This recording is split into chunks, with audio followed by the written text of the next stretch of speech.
आज हम बात करेंगे 2022 के लिए पॉलिटिकल साइंस जो एनसीईआरटी की जो बुक है उनके इम्पोर्टेंट और लॉन्ग टाइप क्वेश्चंस की। तो सबसे पहले हम बात करते हैं, अपने दो बुक हैं। पहली बुक है समकालीन विश्व राजनीति, और समकालीन विश्व राजनीति में जो चैप्टर हैं उनकी हम बात कर लेते हैं। देखो, अध्याय 1 में अगर हम बात करें, चैप्टर फर्स्ट की हम बात करें तो शीत युद्ध का दौर, और शीत युद्ध के दौर में जितने भी क्वेश्चन बनते हैं उनमें ज़्यादा इंपॉर्टेंट जो क्वेश्चन है उनमें हम बात कर लेते हैं। पहला जो क्वेश्चन आप देख रहे हो कि महाशक्तियां छोटे देशों के साथ सैन्य गठबंधन क्यों रखती थी, कोई 4 कारण बताइए। तो एक क्वेश्चन तो ये बनता है। इसके बाद में क्यूबा मिसाइल संकट क्या था, तो क्यूबा मिसाइल संकट के बारे में बताना है, ठीक है। अथवा में यही क्वेश्चन दूसरी टाइप से पूछा जा सकता है कि क्यूबा मिसाइल संकट शीत युद्ध का चरम बिंदु था, स्पष्ट कीजिए। तो ये क्वेश्चन भी इंपॉर्टेंट है। फिर आगे हम बात करें कि शीत युद्ध क्या है। शीत युद्ध का अर्थ बताना आपको, और इसके कारणों की विवेचना कीजिए कि शीत युद्ध क्यों शुरू हुआ, उसके उत्तरदायी कारण। फिर आगे बात करें तो अगला क्वेश्चन बनता है कि शीत युद्ध का अर्थ बताते हुए इस दौरान गठित सैन्य गठबंधनों का वर्णन कीजिए। तो जो 4 सैनिक संगठन बने थे, सैन्य गठबंधन बने थे, उनका वर्णन आपको करना है। इसके बाद में यही क्वेश्चन चेंज होकर के थोड़ा सा आ सकता है। तो शीत युद्ध के दौरान विश्व के 2 गुटों में बढ़ जाने से अंतर्राष्ट्रीय गठबंधनों का निर्णय हुआ, स्पष्ट कीजिए। तो हूबहू वही क्वेश्चन है, बस लैंग्वेज थोड़ी सी चेंज हुई है। फिर आगे हम बात कर लेते हैं, नाटो की स्थापना कब की गई, टुकड़ों में क्वेश्चन पूछा गया है। और आगे इसी का अगला जो टुकड़ा पूछा गया वह है इसका मुख्य कार्य क्या था। तो इस प्रकार से 2-2 नंबर का भी क्वेश्चन पूछा जा सकता है, 4 नंबर का क्वेश्चन बन जाता है। फिर आगे बात करें, द्विध्रुवीयता की चुनौती के रूप में गुटनिरपेक्ष आंदोलन की व्याख्या कीजिए। कि जब विश्व 2 गुटों में बटा हुआ था उस समय गुटनिरपेक्ष आंदोलन का आविर्भाव हुआ, जन्म हुआ, तो उसके बारे में हमें बताना है। इसके बाद में यह क्वेश्चन थोड़ा सा चेंज होकर के गुटनिरपेक्ष आंदोलन की विवेचना कीजिए, इस आधार से भी पूछा जा सकता है। इसके बाद में शीत युद्ध के समय जो 6 संधियां की गई थी उनमें से 2 संधियां ज़्यादा इंपॉर्टेंट बनती हैं, एक साल्ट फर्स्ट और दूसरी एनपीटी। तो दोनों के बारे में क्वेश्चन पूछा जा सकता है।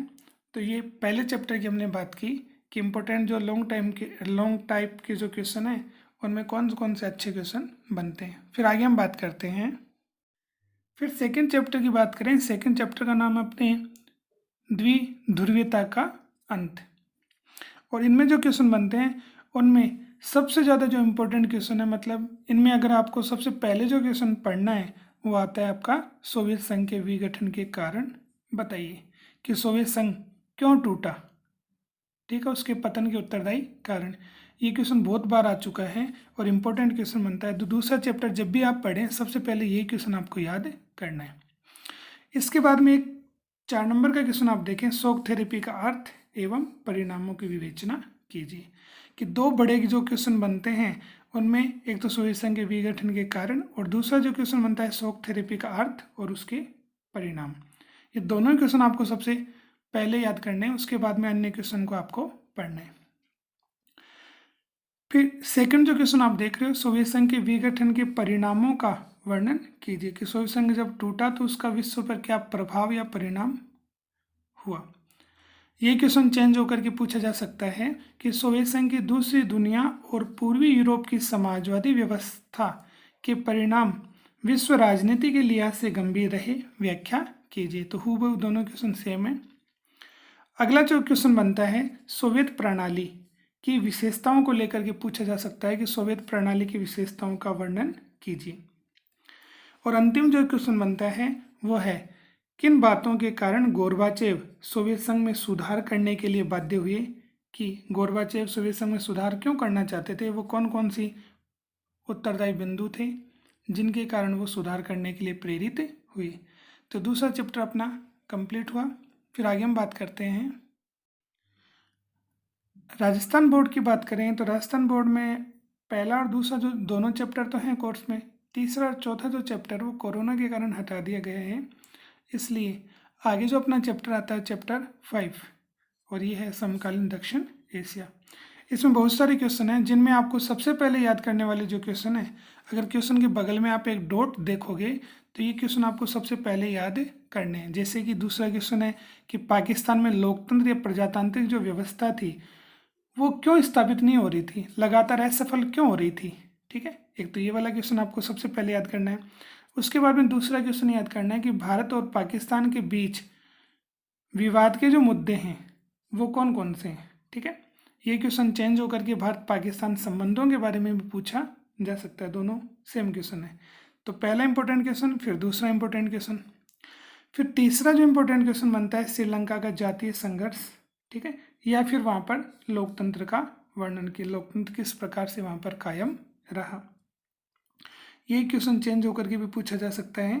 तो इस प्रकार से इस चैप्टर में जितने भी क्वेश्चन बनते हैं सभी क्वेश्चन इंपॉर्टेंट हैं, लेकिन सबसे पहले पढ़ने वाले जो क्वेश्चन है वो क्वेश्चन नंबर 2, क्वेश्चन नंबर 3 और क्वेश्चन नंबर 4 है। चलिए हम बात करते हैं पांचवें चैप्टर की। पहला क्वेश्चन आप देख रहे हैं कि पाकिस्तान में सैनिक शासन भी स्थापित रहा और लोकतंत्र भी स्थापित रहा। ठीक है, तो दोनों के बारे में ही आपसे पूछा जा सकता है, एक बड़ा क्वेश्चन बनता है। दूसरे क्वेश्चन की हमने बात कर ली कि पाकिस्तान में प्रजातांत्रिक व्यवस्था लगातार स्थापित क्यों नहीं रह पा रही है। ठीक है, इसके बारे में बताना है। तीसरा क्वेश्चन भारत और पाकिस्तान के विवाद के जो बिंदु हैं, मुद्दे हैं, उनके बारे में पूछा जा सकता है। फिर ऐसे ही चौथा जो क्वेश्चन बनता है श्रीलंका का जातीय संघर्ष। ठीक है, इसको लेकर के भी पूछा जा सकता है। तो ये श्रीलंका का जातीय संघर्ष है या भारत श्रीलंका संबंधों पर विस्तार से वर्णन पूछ ले, ठीक है, तब भी आपको यही करना है। इसके बाद में अगर हम बात करें तो अगला क्वेश्चन बनता है बांग्लादेश में लोकतंत्र की चर्चा कीजिए, कि बांग्लादेश में लोकतंत्र किस प्रकार से कायम रहा, या फिर बांग्लादेश में लोकतंत्र के समक्ष कौन कौन सी चुनौतियां आई। ठीक है, इसकी भी व्याख्या पूछी जा सकती है। फिर अगला क्वेश्चन बनता है नेपाल के लोग अपने देश में लोकतंत्र को बहाल करने में कैसे सफल हुए, वर्णन कीजिए, कि नेपाल में किस प्रकार से लोकतांत्रिक प्रक्रिया सफल हुई, किस प्रकार से आंदोलन हुआ, उसका वर्णन करना है। फिर आगे जो क्वेश्चन बनता है वो दक्षेश, जिसको हम बोलते हैं सार्क, कि दक्षेश क्या है और दक्षिण एशिया में दक्षेश की भूमिका व सीमाओं का आलोचनात्मक मूल्यांकन करें। इसका मतलब ये हो गया कि दक्षिण एशिया में, ठीक है, सार्क उसकी किस प्रकार की भूमिका है, वो कहाँ तक सफल हो पाया है और क्या उसमें समस्याएं आई हैं। दोनों का आलोचनात्मक का मतलब इसमें गुण और दोष, तो अच्छाइयाँ और बुराइयाँ दोनों के बारे में आपको बताना है, कि सफलता और असफलता दोनों का मूल्यांकन करना है। फिर अगला जो क्वेश्चन बनता है वो आता है दक्षिण एशिया में शांति और सहयोग हेतु किए गए प्रयास की विवेचना कीजिए, कि दक्षिण एशिया में शांति और सहयोग के लिए क्या क्या काम किए गए, उसके बारे में भी आपका क्वेश्चन बनता है। तो ये इंपॉर्टेंट जो क्वेश्चन है पांचवें चैप्टर की उनके बारे में हमने बात कर ली है। फिर आगे बात करते हैं, फिर चैप्टर 6 की बात करें, और चैप्टर का नाम है अंतर्राष्ट्रीय संगठन। और अंतर्राष्ट्रीय संगठन में जितने भी क्वेश्चन बनते हैं उनमें 2 क्वेश्चन ज़्यादा इंपॉर्टेंट हैं, क्वेश्चन नंबर 1 जो आप देख रहे हो और एक क्वेश्चन नंबर 3 जो हम बाद में देखेंगे। पहला ही क्वेश्चन देखो, सुरक्षा परिषद के लिए 4 आवश्यक मानदंड या मापदंड बताइए जो उसकी सदस्यता के लिए आवश्यक हो। यह क्वेश्चन ऐसे भी पूछा जा सकता है कि आपके मतानुसार क्या भारत यूएनओ की जो सुरक्षा परिषद है उसका सदस्य बनने की योग्यता रखता है। अपने उत्तर के पक्ष में 4 तर्क दीजिए।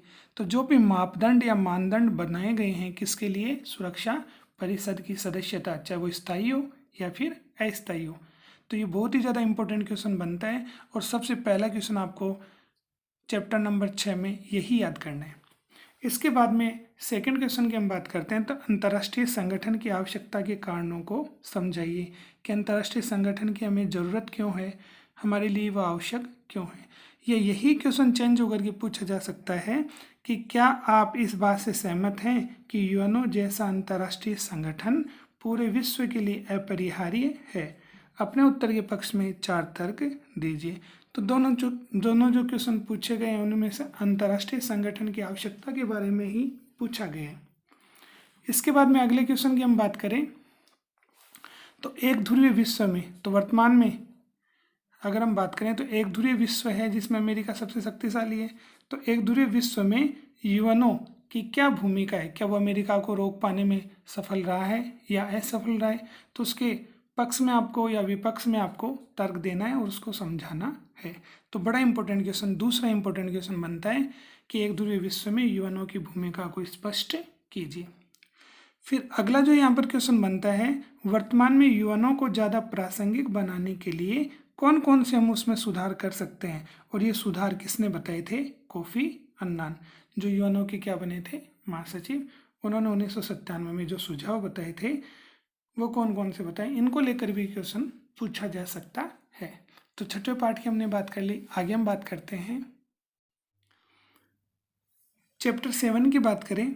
चैप्टर का नाम है समकालीन विश्व में सुरक्षा, और इसमें देखो 3 क्वेश्चन मैंने यहाँ पर लिखे हैं, और इनमें अगर आपको सबसे पहले जो क्वेश्चन याद करना है तो क्वेश्चन नंबर 2 आपको दिखाई दे रहा है, पास में डॉट लगी हुई है कि भारत की सुरक्षा नीति के घटक कौन कौन से हैं। बड़ा इंपॉर्टेंट क्वेश्चन है, ठीक है। इसके अलावा सेकंड नंबर पर जो आप पढ़ेंगे वो पढ़ेंगे विश्वव्यापी पारस्परिक जुड़ाव क्या है, कि विश्व के जो देश आपस में क्यों जुड़े हुए हैं, ठीक है, और कौन कौन से घटक हैं जिसके कारण वो आपस में जुड़े हुए हैं, उन सभी के बारे में आपको बताना है। तो पहले क्वेश्चन की बात हो गई, दूसरे की बात हो गई। तीसरा जो क्वेश्चन है वो सुरक्षा के पारंपरिक तरीकों का वर्णन कीजिए, कि सुरक्षा को किस प्रकार से, ठीक है, सुरक्षित रखा जा सकता है, खतरा न हो, तो सुरक्षा किस प्रकार से प्राप्त की जा सकती है, उसके कौन कौन से तरीके हैं, उसका वर्णन यहाँ पर पूछा गया है। हालांकि और भी क्वेश्चन बनते हैं, लेकिन ये क्वेश्चन ज़्यादा अच्छे क्वेश्चन बनते हैं। और उसके बाद में अगले चैप्टर की हम बात करते हैं। आपको दिखाई दे रहा है चैप्टर 8 की बात करें तो पर्यावरण और प्राकृतिक संसाधन। इनमें जितने भी क्वेश्चन बनते हैं उनमें क्वेश्चन 2 ज़्यादा अच्छे बनते हैं। एक तो पहला क्वेश्चन पृथ्वी सम्मेलन को लेकर के जो 1992 में हुआ, तो पृथ्वी सम्मेलन 1992 का वर्णन कीजिए, ये बड़ा अच्छा क्वेश्चन बनता है इसमें। फिर आगे बात करते हैं कि वैश्विक राजनीति में पर्यावरण की चिंता के कारण बताइए।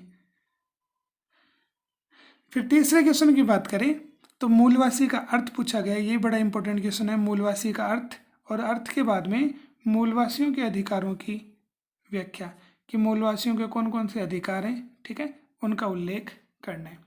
तो पहला और तीसरा क्वेश्चन ज़्यादा इंपॉर्टेंट है, बाकी अन्य भी हैं। फिर चौथे क्वेश्चन की बात करें तो पर्यावरण के मसले पर भारत के पक्ष को समझाइए, कि भारत कौन कौन से अपने विचार व्यक्त कर रहा है कि पर्यावरण को किस प्रकार से सुरक्षित रखा जाना चाहिए। और अंतिम जो क्वेश्चन यहाँ पर बनता है वो है संसाधनों की भू राजनीति की व्याख्या कीजिए। इस प्रकार से 9वां जो चैप्टर है वो राजस्थान बोर्ड में हट गए, इसलिए हमने टोटल 12 जो चैप्टर थे, टोटल 9 जो चैप्टर थे उनमें से 3 चैप्टर तो हटा दिए, और बाकी जो 6 चैप्टर बचे हैं उनके मोस्ट जो क्वेश्चन बनते हैं बड़े वाले, उनकी हमने बात कर ली है। फिर आगे हम बात करते हैं सेकंड बुक की बात करें तो सेकंड बुक का नाम है स्वतंत्र भारत में राजनीति। उसके पहले चैप्टर की बात करें तो पहले चैप्टर का नाम है राष्ट्र निर्माण की चुनौतियाँ। इसमें बहुत सारे क्वेश्चन हैं, लेकिन इनमें 3 सबसे इम्पोर्टेंट क्वेश्चन है। पहला क्वेश्चन है स्वतंत्रता के समय भारत के सम्मुख कौन कौन सी चुनौतियाँ थी, ठीक है, उनके बारे में पूछा गया है। फिर दूसरा इंपॉर्टेंट क्वेश्चन है वो है स्वतंत्रता के बाद राज्य पुनर्गठन आयोग, ठीक है, उसके बाद में उसकी जो सिफारिश है उसका वर्णन बताना है आपको, कौन कौन सी सिफारिशें हैं। उसके बाद में किस प्रकार से राज्यों का पुनर्गठन हुआ। ये क्वेश्चन अथवा में पूछा जा सकता है कि राज्य पुनर्गठन आयोग का काम क्या था, इसकी प्रमुख सिफारिशें क्या थी। इसके बाद में अगला जो इम्पोर्टेंट क्वेश्चन है वो है स्वतंत्रता के बाद भारत के एकीकरण को समझाइए। यही क्वेश्चन थोड़ा सा चेंज होकर के पूछा जा सकता है कि देशी रियासतों को मिलाने में उसके एकीकरण में सरदार पटेल के योगदान पर प्रकाश डालिए। फिर यही क्वेश्चन भारत में रजवाड़ों के विलय का वर्णन कीजिए। तो क्वेश्चन एक ही है, 3 प्रकार से पूछा जा सकता है। फिर अगला क्वेश्चन इसी से रिलेटेड है कि यहाँ पर रजवाड़ों के विलय में मणिपुर रियासत के बारे में पूछ ले, या फिर आपसे हैदराबाद रियासत के विलय के बारे में पूछ ले। तो तीसरा जो क्वेश्चन है वो 3-4 प्रकार से पूछा जा सकता है। और इस चैप्टर का अंतिम जो क्वेश्चन बनता है अच्छा, वह है भारत विभाजन के परिणामों का वर्णन कीजिए। इस प्रकार से पहले चैप्टर की हमने बात कर ली। पहले चैप्टर के बाद में दूसरे चैप्टर की हम बात करें तो दूसरे चैप्टर का नाम है एक दल के प्रभुत्व का दौर। इसमें जितने भी क्वेश्चन बनते हैं उनमें 2 क्वेश्चन ज़्यादा अच्छे बनते हैं। चलो हम पहले क्वेश्चन की बात करें कि स्वतंत्रता के पश्चात भूमि सुधार हेतु सरकार ने कौन कौन से प्रयास किए, उनके बारे में कोई 4 प्रयास आपसे पूछे जा सकते हैं। अगला जो इम्पोर्टेंट क्वेश्चन बनता है वो है कांग्रेस के प्रभुत्व का दौर समाप्त हो गया है, इसके बावजूद देश की राजनीति पर कांग्रेस का असर लगातार कायम है। क्या आप इस कथन से सहमत हैं? तर्क दीजिए। फिर इस चैप्टर का पहला इंपॉर्टेंट जो क्वेश्चन है जो सबसे पहले आपको पढ़ना है वो है प्रथम 3 आम चुनाव में कांग्रेस के प्रभुत्व के कारण बताइए कि कांग्रेस का एक छत्र राज किस प्रकार से रहा, कौन कौन से उसके उत्तरदायी कारण रहे, उसके बारे में आपको बताना है। फिर अगला जो इम्पोर्टेंट क्वेश्चन है वो है मतदान के किन्हीं 2 तरीकों का वर्णन कीजिए कि मतदान के जो तरीके किस प्रकार से बदले, उसमें क्या क्या था, उसके बारे में भी आपसे पूछा जा सकता है। और इस चैप्टर का अंतिम जो क्वेश्चन बन सकता है वो है स्वतंत्र पार्टी और भारतीय जनसंघ, इनके जो मुद्दे हैं, विचारधारा हैं, जो कार्यक्रम है, उनके बारे में भी पूछा जा सकता है। इस प्रकार से दूसरे चैप्टर के बाद में फिर हम चलते हैं तीसरे चैप्टर पर। और तीसरा जो चैप्टर है वो है नियोजित विकास की राजनीति। और नियोजित विकास की राजनीति में जितने भी क्वेश्चन बनते हैं उनमें 3 क्वेश्चन ज़्यादा इंपॉर्टेंट बनते हैं। और उनमें पहला क्वेश्चन है कि पहली या दूसरी पंचवर्षीय योजना के दौरान कृषि और उद्योग के मध्य में विवाद रहा कि कौन से क्षेत्र पर ज़्यादा जोर दिया जाए, क्या कृषि पर दिया जाए या फिर उद्योग पर दिया जाए। तो पहली और दूसरी पंचवर्षीय योजना में यही विवाद रहा और ये क्वेश्चन कई बार पूछा जा चुका है, तो आपको सबसे पहले इसी क्वेश्चन को याद रखना है। इसके बाद में अगला जो क्वेश्चन बनता है वो है पहली और दूसरी पंचवर्षीय योजना में किन क्षेत्रों पर ज़्यादा जोर दिया गया। तो दोनों का तुलनात्मक आपसे पूछा जा सकता है, ठीक है। या फिर अलग अलग पूछ ले कि प्रथम पंचवर्षीय योजना का वर्णन कीजिए, उसमें कौन कौन सी उपलब्धियां थी, या द्वितीय पंचवर्षीय योजना की उपलब्धियों का वर्णन कीजिए। तो ये क्वेश्चन 2 प्रकार से पूछा जा सकता है। फिर अगला जो इम्पोर्टेंट क्वेश्चन इस चैप्टर का बनता है वो है हरित क्रांति का अर्थ बताइए और अर्थ के साथ साथ इसके क्या परिणाम पड़े। तो परिणाम 2 प्रकार से होते हैं, सकारात्मक भी होते हैं, नकारात्मक भी होते हैं। तो जब डायरेक्ट परिणाम ही पूछा है तो आप इसमें पॉजिटिव नेगेटिव कैसे भी लिख सकते हो, तो पॉजिटिव भी लिख दें, साथ में नेगेटिव भी लिख दें, ठीक है। ये इंपॉर्टेंट क्वेश्चन है। इसके बाद में अगला जो क्वेश्चन बनता है वो है योजना आयोग का वर्णन करते हुए इसके कौन कौन से कार्य थे उसके बारे में लिखिए। तो इस प्रकार से तीसरा चैप्टर भी पूरा हुआ। तीसरे चैप्टर के बाद में फिर अगले चैप्टर पर हम चलते हैं। तो चौथा चैप्टर तो राजस्थान बोर्ड में हटा दिया गया है, तो चैप्टर 5 की हम बात करते हैं। चैप्टर का नाम है कांग्रेस प्रणाली, चुनौतियां और पुनर्स्थापना। इसमें जितने भी क्वेश्चन बनते हैं उनमें सबसे इम्पोर्टेंट जो क्वेश्चन आप देख रहे हो क्वेश्चन नंबर 2 है, ठीक है। और उसके बाद में आपको पढ़ना है क्वेश्चन नंबर 1 और बाकी बाद में पढ़ने। तो सबसे पहले हम बात कर लेते हैं क्वेश्चन नंबर 2 आपको सबसे पहले याद करना है, फिर आपको याद करना है 1967 वाला, ठीक है। फिर दूसरे क्वेश्चन याद करने हैं। तो पहला जो क्वेश्चन लिखा हुआ वह 1967 के चौथे आम चुनाव के समय में कांग्रेस दल की मुख्य चुनौतियां क्या रही उसके बारे में पूछा गया है। फिर अगला जो क्वेश्चन है 1970 के दशक में इंदिरा गांधी की सरकार किन कारणों से लोकप्रिय हुई, वो वापस सत्ता में ज़्यादा वोट लेकर के किस प्रकार से आई, उसके क्या उत्तरदायी कारण रहे।